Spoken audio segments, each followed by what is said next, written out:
Ang kantang nangihinayang ng Jeremiah ang napunta sa ika-4 na grupo. Paano kaya nila pinaghahandaan ang kanilang performance?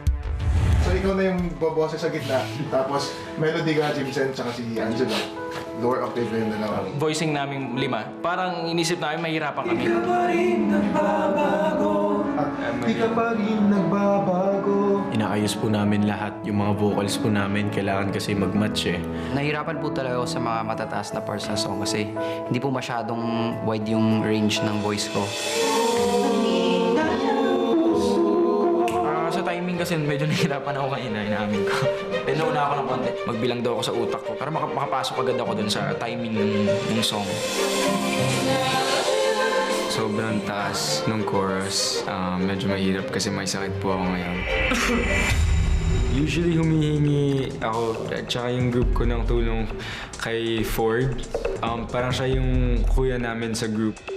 Si Ford, mabilis siyang makapick up ng kung ano man yung harmony na tinuturo ko. Hindi po namin sila hayaan na mapahiya din kasi kailangan nyo pong tulungan yung isa't isa para umangat. Para sa akin, ganun dapat as a group. Ang gusto ko dito sa grupo na to, ang babait nito eh. Eager din sila na matuto, tapos palaging nagpa-practice. Yun yung dapat eh. Dahil maganda ang naging resulta ng rehearsals ng Group 4 nung gabi, mas naging ganado at pursigido pa sila para sa kanilang stage rehearsals kinabukasan. Yung voices, okay na eh. Magsasabay-sabay na lang.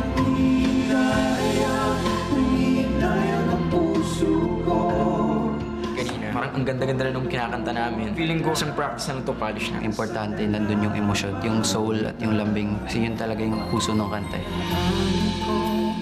It's just about giving it our best. Hindi pa rin po kami sigurado na makakapasok for the next round. Pero sabi ko, kaya natin to guys. Let's do this. Ako sa'y patawarin na.